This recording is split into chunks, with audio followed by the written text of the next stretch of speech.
Well, good evening, everyone. It's really nice to see so many smiley faces, and I know there's quite a few people that have specifically requested the recording, so welcome to them as well. So for I think at least half of you and had an email from me that snuck out of Deb's to Deb's mailing list while she was happily holidaying up in Scotland with no idea that I'd been It was that when I was at the devious. silent retreat. Oh, it was. It was the silent retreat, not Scotland. I If I was apologise. in It was when you Scotland, were at I'd the have silent seen it. retreat. Yeah, that's true. It was a I silent retreat. turned up. So I knew you wouldn't see it. So I sneakily sent an email out to say, I've got a big secret. I can't hold it in anymore. Deb's got this amazing superpower.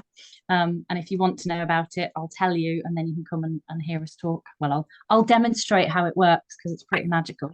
And then I think some of you maybe didn't know all of the background to that. If you've seen Deb's post in the last couple of days, it's more just we're doing a webinar, which is always fun. So Deb's superpower from where I sit and how life works is it's a bit of fun.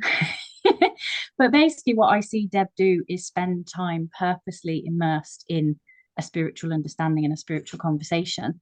And she will hear something, or she'll hear even just a phrase, which is what we're going to talk to tonight, at least as a starting point, and then sort of translate it in a way that certainly for little old me over here is really helpful. And I actually, when I was talking about this on the email, I actually shared an example of that happened in our office a few weeks ago, where Deb kind of sat there and said, "Oh, I heard this. I listened to this I don't know podcast, or no, it was a tape, wasn't it, from I don't know the 80s or something crazy."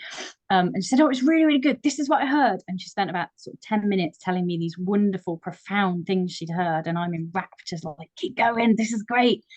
And then she went, "Do you know what? I'll just play it for you." And she pressed play on this audio. And after 10 minutes of pretending I had any idea what this guy was saying, I was like, "Deb, forget it. You just translate. That's so much better for me." And that, I mean, that happens a lot in our conversations there, where we go, "What's this do?" And I try and watch stuff and think, nah, I like the Deb version. Deb's superpower is translating, all sorts of different things. I think that one's from the 80s that you were listening to, wasn't it, Deb? But equally just things that people talk about all the time. And so one of my favorite games is to wind Deb up like a clock, wind her up and let her go. So that's the little game we're gonna play tonight. I'm gonna get Deb talking and see. I don't know if I can do it as a performance in front of other people. Yeah, you can. Yeah. I'm feeling a bit of the performance pressure here. She does do this. She's a little sometimes, and afterwards she'll just go, "Oh, something," and she'll say something, and then I'll start talking, and she's sitting there like this, and then afterwards she'll go, "I needed to know something, so I just wound you up, and I knew you'd say something." Yeah, I don't imagine you'll stall after 5 minutes. I've never known that to happen. So that's my apologies aim in advance if it does. I'm sure we'll figure something out, but I can't see it. I've yet to have you run out of words on me, Deb. So I'm sure this will work. This little this demonstration of Deb's superpower. And actually, it was a couple of weeks ago. We were having a conversation in the kitchen, and I'd already put this out, and then Deb was talking about something, and I was like, "This is what I need to get Deb talking about on that webinar." So I asked you today, didn't I? What do you know where that came from? And you were like, "Oh, I don't know. I think it was," and I think you thought you'd heard some people talk about something called true desire. And then somewhere in you, something woke up and you started to have some insights around what that might mean. So maybe you can share with us a little bit, Deb, what true desire is and what that can mean for us mere mortals that sit here at your feet. That's hilarious.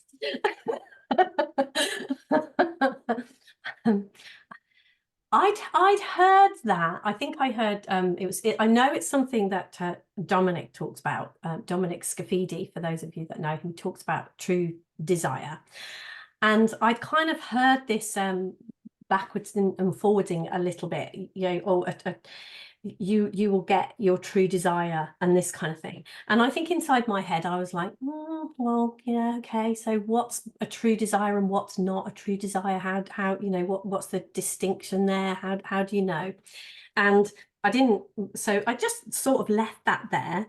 And then I was actually on a call speaking, and I saw there was an interaction between someone, and I just saw that's manipulation and that's true desire. It was just so clear in that moment to see the distinction, to see it in action, that just to see, oh wow, that is see the difference, see it so clearly.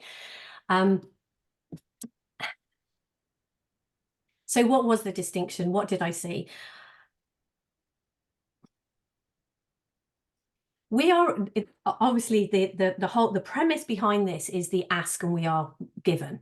We ask for something and we are continually asking. We don't necessarily, I mean, we absolutely, there is not one way that this works. It's not, you can't do it like this and you must do it like this. We are continually asking. Every time we are doing anything out in the world, and we see, if I'm just looking, I've got a glass of water, if I think, I much prefer a coloured glass, for example, we are asking in that preference, just in that seeing of something we don't want and something we do want, we are putting out, we're asking, and we get back, we continually get back. So we're always asking. We can equally purposely ask. There are a million ways. We don't have to just leave it to those chances. We can absolutely see something that we want. We can be struggling with something. We can have any kind of question. What I will share a little bit more about the silent retreat, but one of the things that I really saw so clearly then was this: we can do this. We make this up, and we can make it up to fit ourselves. So we can ask in any way that deeply resonates and really works for us. We can do that. So I've really been playing with that lately, kind of asking in all sorts of different ways. So we can do that. When we ask for something, what source hears is our true desire. Now we might ask, and certainly if we are doing it purposely, I know a lot of you guys know I'm really completely and utterly geeky about conscious creation.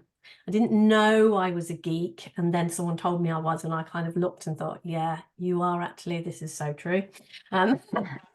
So I'm owning my geekiness, I really am. This is but it's like, yeah, so I'm really, I love the idea of conscious creation. So when we do set out and purposely ask for something, we will put that ask out, but what is heard is our true desire. So even if we are doing something, if we think we want something and we're trying to manipulate, and I'll give an example of that at some point, but it's like, we are always going to get ask and it is given. That is continually happening. But we ask and sometimes we get bang on, if we kind of say, if we ask for something very specific, you might get, the details can be scary, how what we've asked for can be such a perfect fit for, I want a new pink jumper, pinky red jumper, and then the next thing, Beck comes home with a jumper there, and says, oh Deb, this is for you. It can be scary how close we can get stuff and all sorts of things. But the whole time we are getting our true desires and everything that comes to us, because it is all, we are continually being guided towards what is good and right for us. And there is both an impersonal and a personal thing going on here, and there is a paradox between the two. So there is oneness here, and there is one desire, and then we have a human experience, and in our human experience we are all, there is no two of us, we are all completely and utterly unique. So what is perfectly right for me, what is my true desire, what is really good for me, what I am called to, might not be what you are called to. It might be something completely different. But there is a knowing. Source knows us individually, knows us collectively and knows us individually. And there's no accident that you have the desires that you have, that you want what you want. That is not an accident. And we are definitely called to listen to that. What is it that you are called to do? What is it that you desire to do? And in one sense, I know for me, one of the big mistakes that I made was I would watch what other people want and think, oh, that's what you should want. Oh, that's who I should be. That's how I should be. And that's what I should want. And then again, if we come back to this, the distinction between a true desire, whatever we are asking for, that is underpinned by what we truly want. So even if we are asking for something that is so off, our true desire is heard, because it will be, you know, if we are insecure about something, so we think we need whatever it is, you know, a relationship. In that asking, if we're asking for that, the true desire here is not to feel unloved and insecure. And so what we are going to get is the best way for us not to feel insecure and unloved. That will be the true desire. The reason that we're looking at it out in the world and thinking, I want to be in a relationship or whatever it is because there is a true desire underpinning that. And source hears the true desire. And sometimes what we ask for is a very good match to that. And sometimes it's really off. And we will always get, this is how we can know this is always working out for us, because we are always getting that, the true desire, what it is, you know, what we truly want. And so the more that we push against what shows up, if you like, the more that we block it, the more that we resist what shows up, if we lean into what shows up and are more accepting of what shows up, and also the saying, if we want something, we're asking for something, if we know this is what I want, this or something better, what we will begin to see is what we get will either be exactly what we are asking for or something better. And even if we don't identify it as that, it will be guidance so tailor-made for us, so perfect for us, that if we recognize that guidance as what it is, it will definitely be something better. And this is why very, very often when stuff happens to us in our lives, afterwards we can often say things like, my gosh, that was the worst thing that could possibly happen. But if that hadn't have happened, I wouldn't. And so you can see this was your best route to your truest desire, was this. This is what you are eventually, or at some point or whatever, going to hear, going to listen to, going to lean into, and going to see. And so noticing, so when we do manipulate and try, and I guess because that has been my story and my experience has been around a lot of like my relationship stories, there's been a lot of manipulation and that sort of thing. I've experienced it on many levels and been a manipulator myself through insecurity and, you know, trying to manipulate people to be who I want them to be and do the things that I want them to do. And seeing, even in that, the truest desire, when we are insecure enough to manipulate, our true desire beneath that is our own love and our own connection, or some form of that. There is a hole within ourselves that the only person that can fill is ourselves. And we manipulate, you know, the desire to manipulate someone else is a feeling of insecurity that if they were to do something a certain way, I would feel better.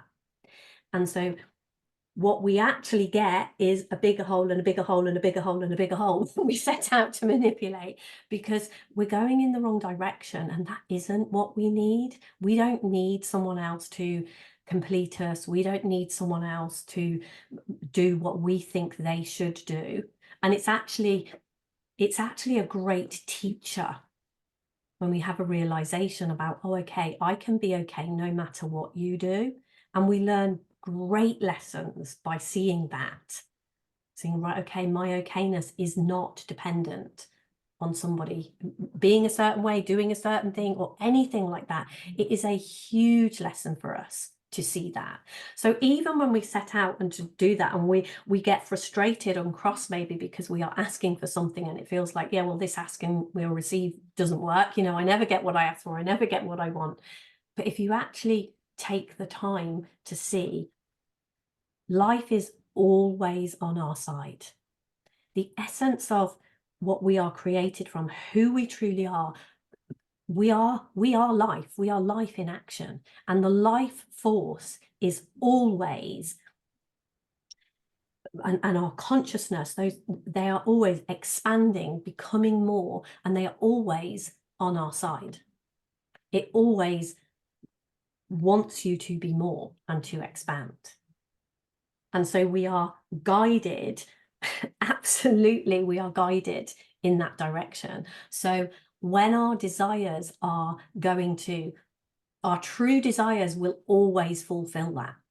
Our true desires will always be about us becoming, our level of consciousness getting better, our tuning into source, our knowing of the one source of all things is always going to be expanded. We are always going to hear more. We're always going to be more connected when we are. Our true desires will always do that. And even when they're really, really practical and really, you know, that sounds all like, oh, woo woo and all, we can do that in a really practical way. You know, as far as life and relationships and other people and aunties getting sick, all of these kinds of things, this stuff is really, really practical. Even though, yeah, we can talk about it in very lofty tones, it is incredibly practical. And that practicality expands us and creates more, and will always do that. And our true desires will always be keyed into that. And when we are heading in the area, we're going to get our true desires no matter what we're asking for, but we will get them in a painful fight, more difficult way if we are resisting them, if we're putting up a lot of resistance to them. But however much we resist, that gift of our true desire will never stop coming at us. It just won't, because that's who we are. That is the life force. That is what is going on within us. It will continue. The life force will continue. Our consciousness, when it will continue to expand and create more of itself.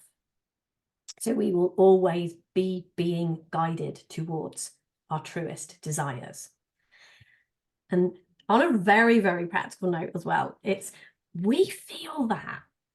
Like when we resist and we don't do it, we feel that guidance. It's a little bit, you know, if you've got your sat nav on in the car and you go the wrong way, it kind of says, oh, make a U-turn as soon as you can. It makes a noise about it. And in some way or another, whether it's noise in our heads, whether it's physical pain in our body, whatever it is, there's always something going, yeah, you're going the wrong way, you're going the wrong way, you're going the wrong way, don't do this isn't great. We're continually being guided back, continually being guided back. So that was kind of what I saw in that. Thanks, Deb. See how it works? Wind up, off she goes. That's great. I really enjoyed that. Thank you.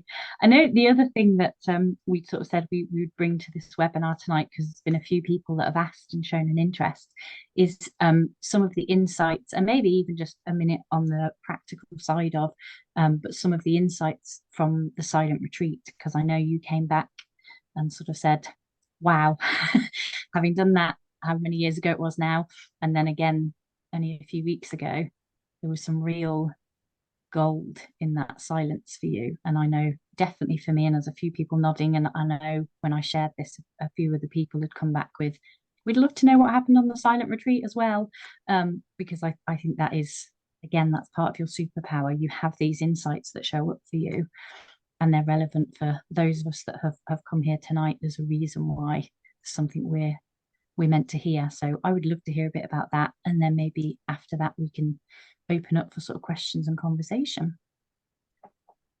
So yeah, a few weeks ago, I can't even remember how many weeks ago now, me and Lou ran a silent retreat. So we had Friday till Monday. So we went silent on Friday evening, Saturday and Sunday, and then we spoke again on Monday morning. So we had 2 complete days of silence.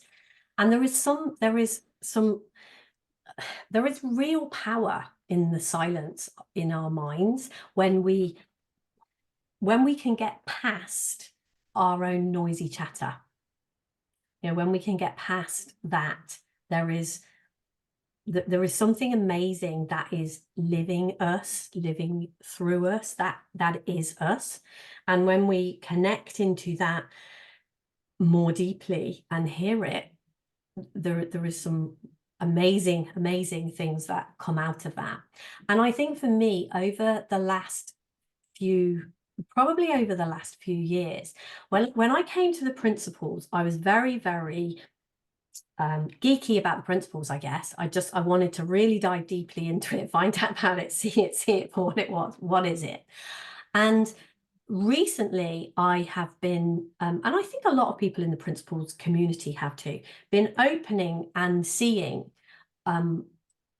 how all spiritual teachings are pointing to the same thing. And I think we've kind of known that, you know, we all know that there isn't one path. Again, there just isn't one path that is the same for us all, and which is why a lot of people really resonate with the principles, and then other people will be like, yeah, I don't know what the fuss is about, doesn't mean anything to me. And this is true of all spiritual teachings. We resonate with some and we don't resonate with others.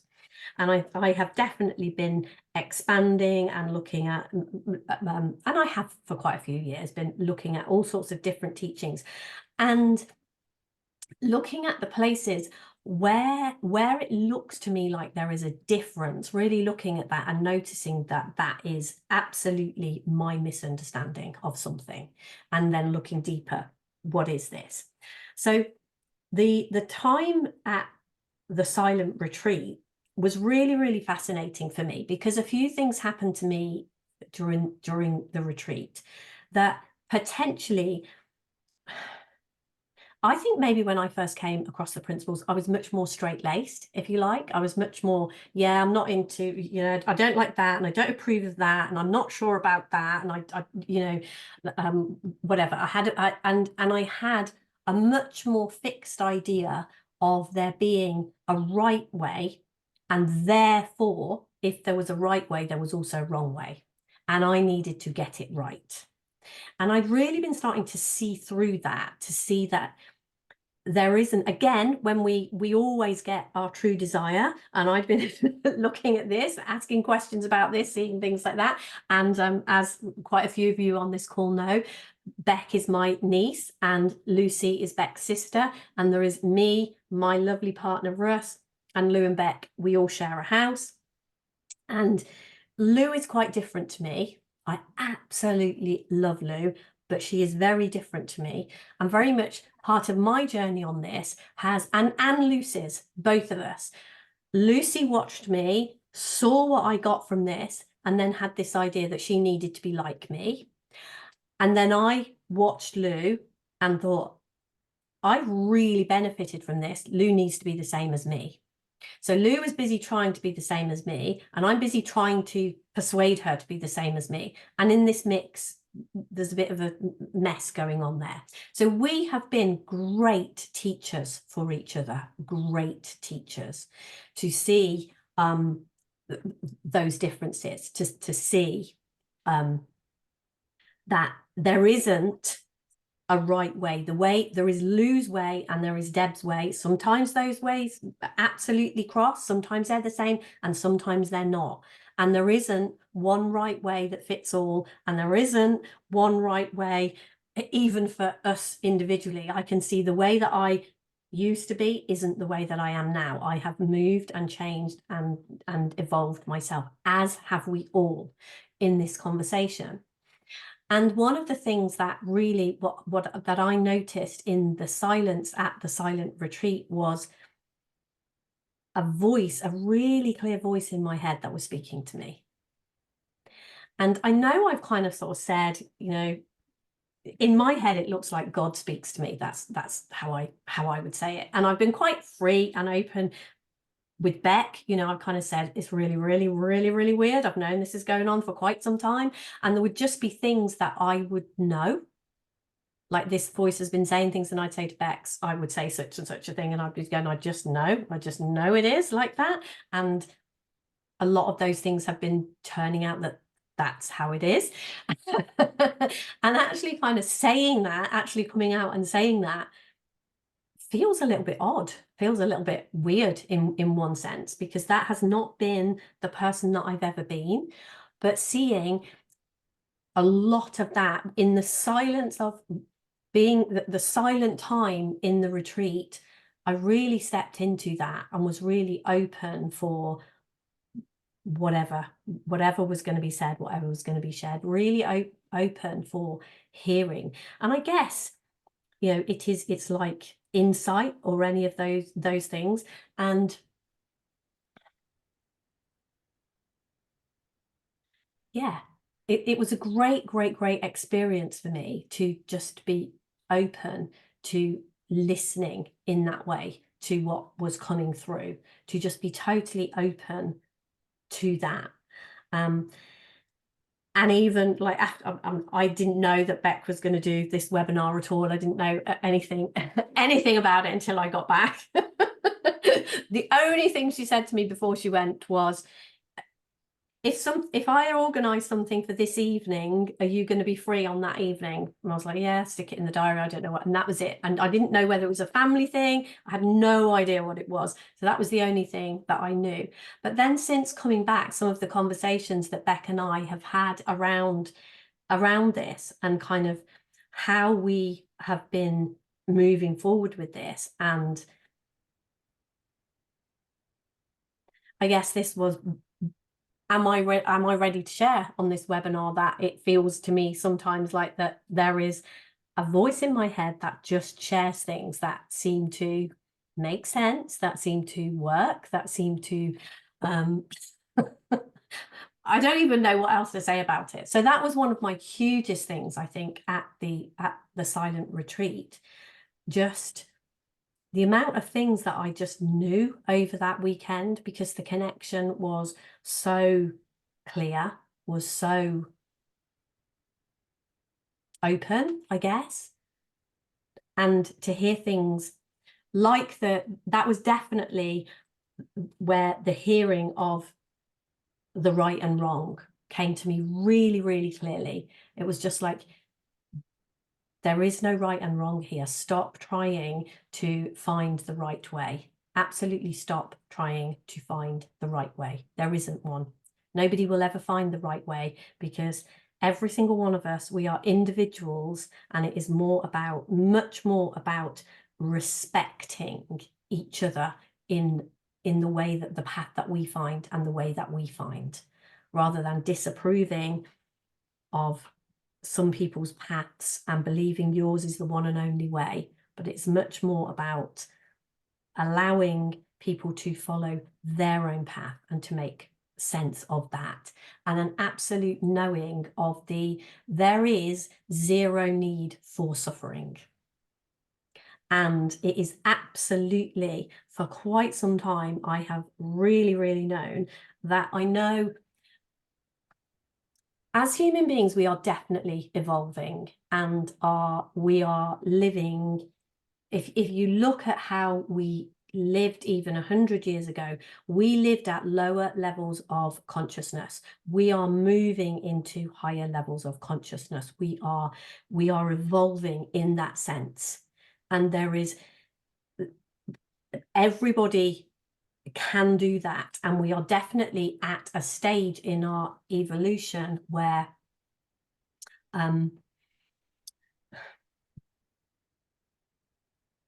the possibility exists within each and every one of us to not suffer.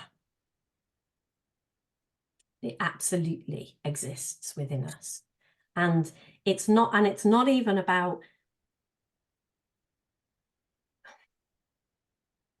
it's not even about that we have to do that, but in one sense, it is acknowledging in ourselves that that possibility exists. Because very often at the moment, the levels that we live at and the way that we speak our voices, how we speak things into being, it is our energy that does that. Our energy is in our, I've been saying for a long time, the strongest energy wins, and it is the strongest, clearest energy that wins. When we are clear about something, our energy is strong about it, and we can be wrong or right about it, but the strongest energy will always, the clearest and strongest energy will always, that is what will win. And we have a lot of very strong energy that says, you know, oh, as human beings, we will always suffer. We will always be this way. It will always be like that. And that is a limitation that we are continually speaking into being. And there is no need for that. And there's no judgment on, it's not that if you suffer, you're bad, or you shouldn't suffer and it's wrong to suffer. It is, it is just an acknowledgement that, and I think maybe that there is an element here of, it is that it's like, it's not about making someone wrong if they suffer, but it is the stepping into that realization, a little bit the same as when we realize, when I came across the principles and when I see this, I realized that I was believing my thinking. I realized that that was something I was doing. And then I realized that I did not have to do that. And I still sometimes did, and I still sometimes do, and I still fall down in that. But it is always available to me not to. There is never a moment when that is off the table. It doesn't go off the table. And sometimes in the way that we speak and the way that we show up, we sometimes speak because we are trying to be kind to each other. And we sometimes say things like, oh yeah, well, you know, that's going to happen to you. And it is the realization, yeah, maybe that will happen to you, but it does not take it off the table, the possibility. This isn't about, and I guess it is about seeing those that want to and are interested, it's on the table not to suffer. And it's like, okay, am I interested in that? Can I see that? And there is no have to, there is no must, there is no that it is a bad thing to suffer, but it is always on the table not to have to. So.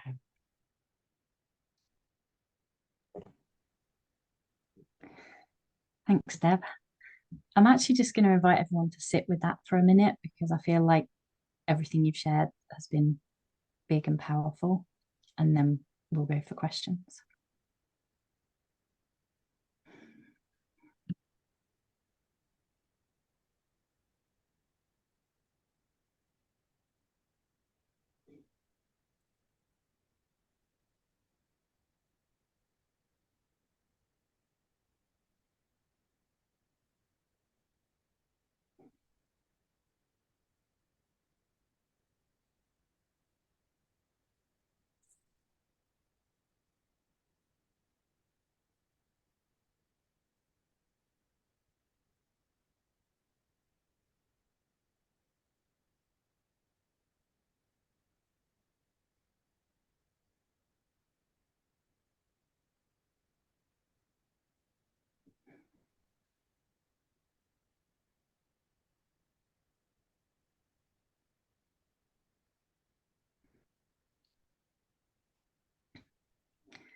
One of the benefits of being your niece and executive PA is that I get to sit and listen to that kind of juice all the time. So if there's anyone on the call that's like, oh, give me more, or tell me this, or now's your opportunity, you can put your hand up, put your electronic hand up if you know how to do that, and ask a question. Feel free to, yeah, if there's anything that's come up from that. Laura, can you unmute yourself? Yes, there we go. I am Done. at work. Yes. Nice. So, oh my gosh, there's so much richness in that. Thank you guys so much for doing this. I'm going to circle back to something you said, which was about, I don't remember the exact words, but maybe being the disconnection with yourself, like getting the love or compassion or kindness from yourself. If you could elaborate on that a little bit more.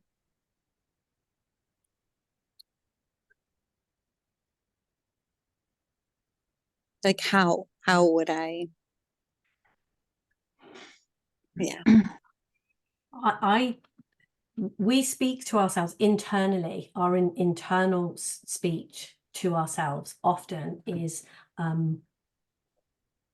borders, well, often doesn't even a border on abuse. We are often very, very mean and cruel to ourselves inside our own minds.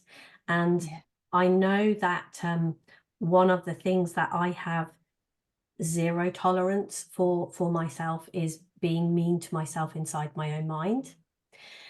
I remember years and years and years ago, my grandma, she's long dead now, this is my mum's mum. If she ever made a mistake, she would just say to herself, "You're a silly old woman, you're a silly old woman, you're a silly old woman." And I remember watching it and not liking it even at the time. And I watch my mom now do the same thing. Becca's witness.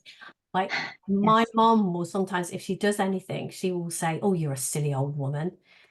And one of the things that I saw in that, and then coming to this understanding and seeing in this way, we create, and it's not the word, our words are powerful, but it is not the words per se, it is the energy behind the words.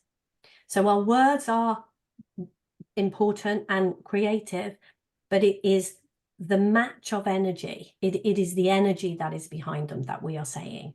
And so I know if I would ever if I made a mistake and then in the energy and the way, like my grandma was cross with herself. She didn't like herself. She didn't like what she was doing. And my mum is the same. She is upset and angry with herself. And she's like, "Oh, you're a silly old woman." And there's not a nice energy behind that. And I know for me, I do not want to energetically speak to myself in that way, ever. And so one of the things that straight away, if I hear any kind of anything going on in my mind that is not nice, straight away I move into self-forgiveness. Self-forgiveness for whatever it is I'm picking. You know, if I was saying you're a silly, I wouldn't, that is not something I would say. But even if I'm like, "Ah, oh, Deb," there would be like, right, forgiveness for anything that you're, Deb, forgiveness. Forgiveness that you did that, forgiveness for all of this, and come back to what is the truth of who I am. And if I go back to this silent retreat and this speaking in my head, what I know is each and every one of us, source or whatever word makes sense for you on that, has nothing but love, admiration. I can't even put it into words what that is for each and every one of us. And it is like, it really goes against the grain. They like, we cannot be viewed in that way. God is a word that works for me. God cannot see me in that way. God cannot see you in that way.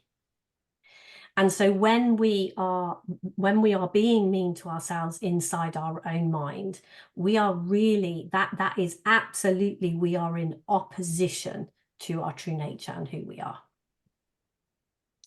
And so just one of the things that it's incredibly useful to do is just be kind to yourself inside your own mind. This isn't for anyone else. This isn't what you do outwardly. This is an inside your own mind. Be kind to yourself. It is a game changer when you can start doing that. And I know the thing that I do is come back to how does God view me? Would God say I'm a stupid woman? Would God say, oh, Deb, what did you do that for? Nope, never, never, ever. And again, if it circles back around to, we are always getting our true desires. If something has happened, I have done something, I've got myself in a situation, I know some of you, I'm building my own house, and it's a whole, and I've got myself into a situation around a build to do with this house, and I could easily have got into a place of calling myself stupid. I didn't have enough information, and I did something that, with hindsight and with the information I've got now, I shouldn't have done that. And there was a temptation there to be mean to myself. And straight away, it was just like total forgiveness for all of this. And if I notice myself moving into, I have watched myself move into fear, and oh my gosh, I shouldn't. And then it's like, we are not, one of the biggest things that it says in the Bible, all over the Bible, and I'm not religious and I'm not about, but one of the biggest things that I've really seen something, it says so many times, do not live in fear. Because we are not built to live in fear. We are not built to worry and be fearful. It is not good for us mentally, physically, in any way. And so seeing this, it's like, okay, I am fearful about what I have done. So don't be fearful. Lean into this deep truth of who you are. There is nothing here to fear. And whatever this sets in motion, whatever comes up for this is my true desire. My knowing is of this home. So this is something I need to do to get there. This is some growth for me. This is something I can be grateful for and love myself for. So move into that kindness, utter and absolute kindness. I think I got a little bit wound up then and talked a little bit more again. So, but hopefully that was something helpful in that, Laura. Very helpful. Very, very, very helpful. Thank you. You're welcome. Anyone else?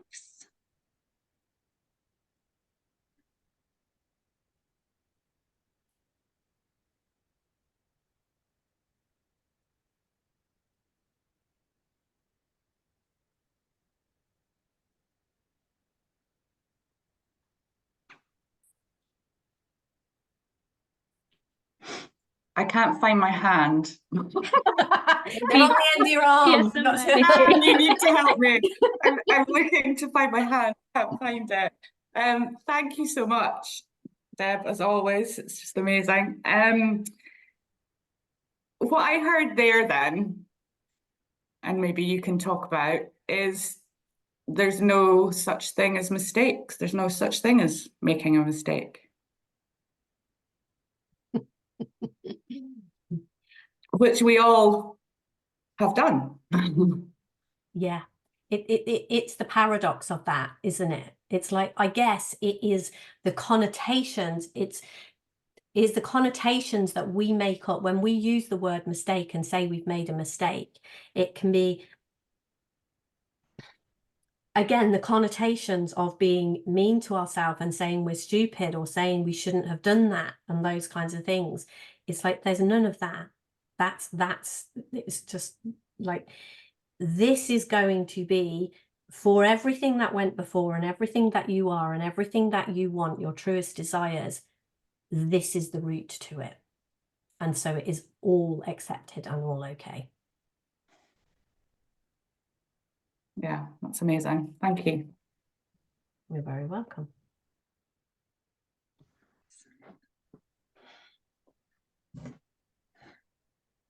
And I guess, you know, expanding on that again and going back to the kindness thing, the way that we put up resistance to that is by saying that if we label it a mistake, it's kind of like, well, that the connotations of that is it's something I shouldn't have done, and therefore I'm stupid, therefore I'm not worthy, therefore. And it's kind of coming back to just total forgiveness and just knowing that there isn't when I was when I was a kid, my granddad had this saying, and he would, you know, if anyone asked for directions, he would always just say, oh, if I was going there, I wouldn't start from here. And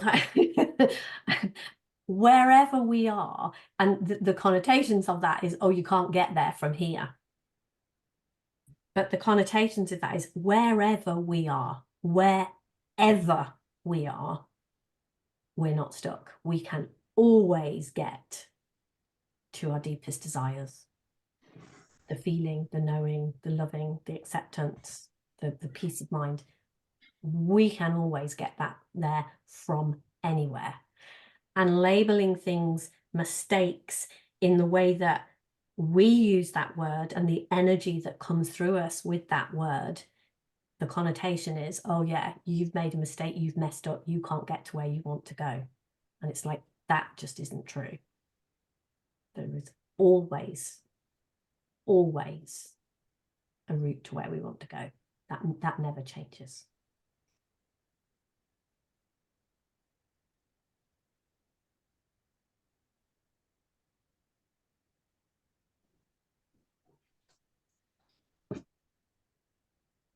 Well, the chair's creaking. As long as it's not going down. I'm sitting on the dodgy chair tonight. And a dodgy chair in our house, you sit on it. You're on a webinar and the next thing. It's a live demonstration of consciousness, just, you know. Maybe if we're waiting for a next question or comment, Deb, you could offer some banana cake in the form of sharing with people about our beautiful, most amazing conscious creation course that I know is a passion of yours.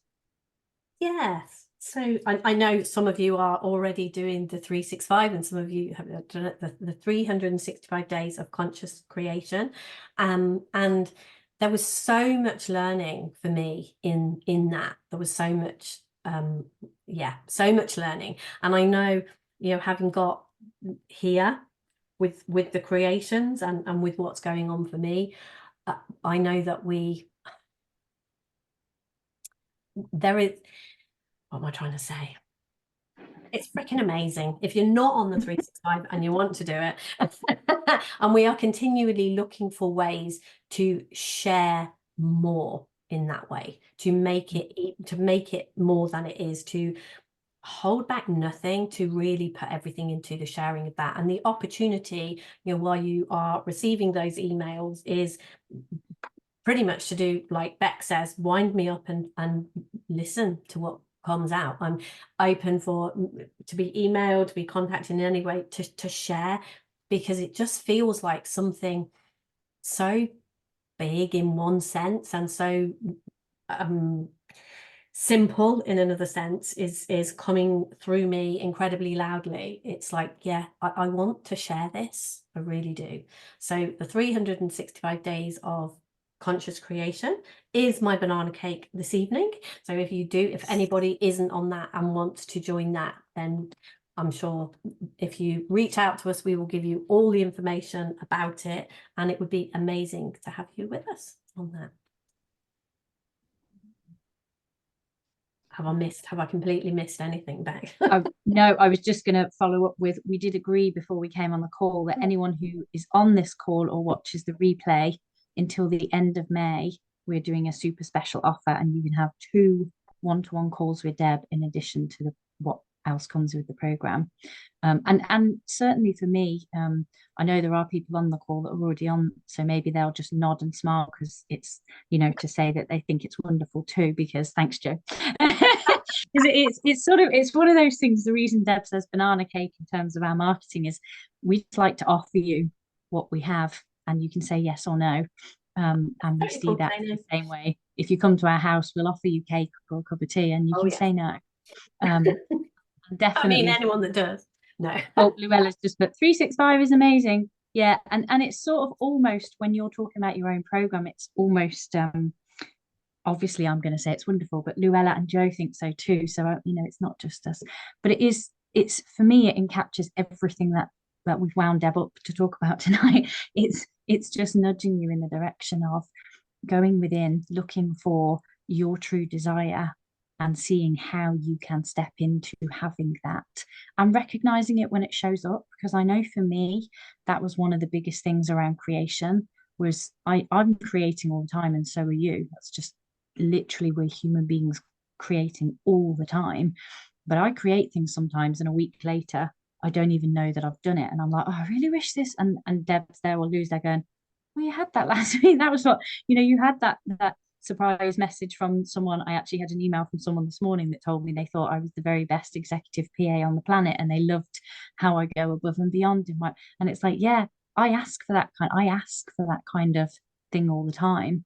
Show me that I'm doing a good job, remind me that things are working out, and then I don't always see it. And I think one of the things I love about the 365 days is it kind of makes me look with fresh eyes. Oh yeah, there it is, that's what I'm creating. And I love my creations. I've had 2 amazing days in the office this week of just sitting going, oh my gosh, another spreadsheet. Oh, I get to do spreadsheets all day and email people all day. And oh my gosh, how did I get so lucky to have created my perfect job? Because I appreciate not everyone loves spreadsheets like I do. But I just really think that our banana cake this evening is about inviting you to look and go, is this something you want to create? Or do you want to just be more aware of the good stuff you will be creating already? Then ask us about it, because like I say, we're always cooking up something, banana cakes, cups of teas, 365 days of conscious creation, and we're happy to offer it. So feel free to ask if you want to know more. And I think we've only got 5 minutes left. So if anyone's got any other questions or comments or anything like that before we finish.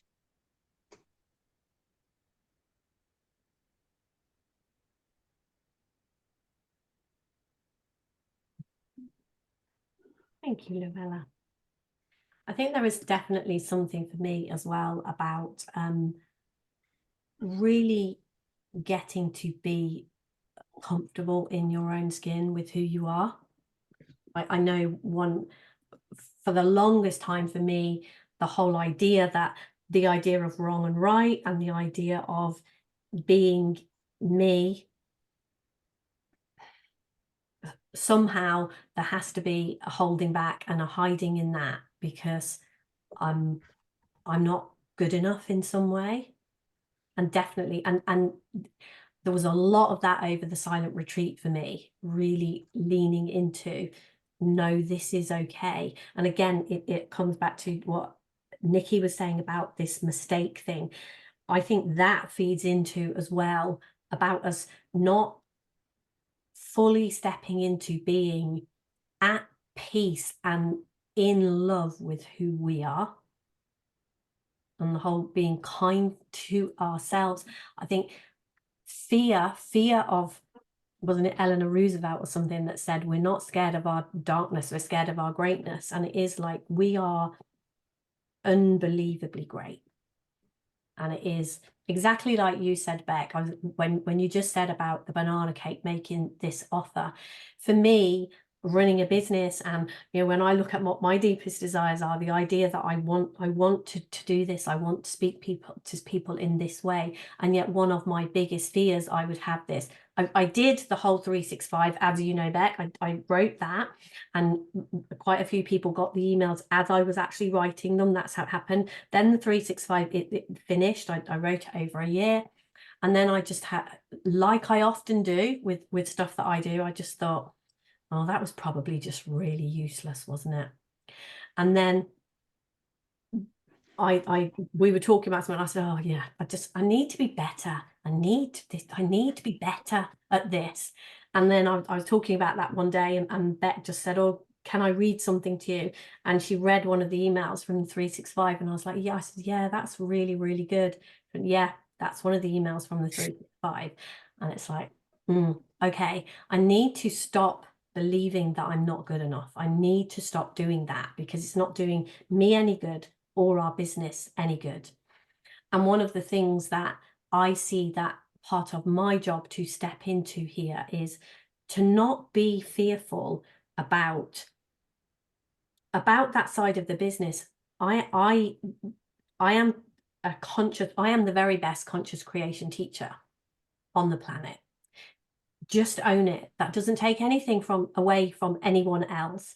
And it doesn't mean that I'm going to be right for everyone, but it is just like, yeah, step into being who you are, step into doing that, and allow people, exactly like you say, it is like banana cake. Do you want it or not? And I know for me around our business, that's been a huge learning curve, to just be completely comfortable to do that and be totally okay whether people say yes or no. In the same way that if someone did come to visit me at home, it's likely that we would have cake, and it's incredibly likely we would have cake. And it would be, I would always offer that to people with no, I wouldn't force it down them, and I wouldn't do anything. It's like, oh yeah, it's exactly the same. And a huge part of all of this is, whatever it is, that was a big fear for me, and all of us, that might not be a fear. You might not run a business, might not be a fear for you at all, but there will be things that you are hiding. There will be things that you are not doing in your life because you are fearful. And this whole thing is, we do not need to live in fear. And when we are not afraid, the less afraid I get, the more this works out. The less afraid. Like, see, with the build of the house, with the business, with all of it, I am really, really being invited to not be afraid, and not be afraid of who I am. And the invitation here is for you to look at, where are you afraid of who you are? And don't be, you don't need to be. So I think we're pretty much on the hour. Yeah, Laura just put a message in the group chat to say, where can they find the information for the 365? Can we email it? So when we email out the replay, we'll also include the very special offer that's just for the webinar people, and how you can find out more. And always, you can always, our inbox is wildly open. We love getting emails from people, and it'll either be me or Deb that responds, depending on, you know, which day, which minute, which hour it is. But you'll always get a response from our office, and we can tell you more if there's questions you've got about it anyway. So yes, we will definitely share that with you. Thanks for checking, Laura. Thank you very, very much, guys. Thank you for being here. It's so lovely to see you. So lovely to see all of your gorgeous faces. Thanks for your interaction. Thank you. Deb on the spot. Lovely to see you all. Take care, everyone. Take care. Bye. Bye, Laura. Bye. Bye, Joe. Bye, Nikki.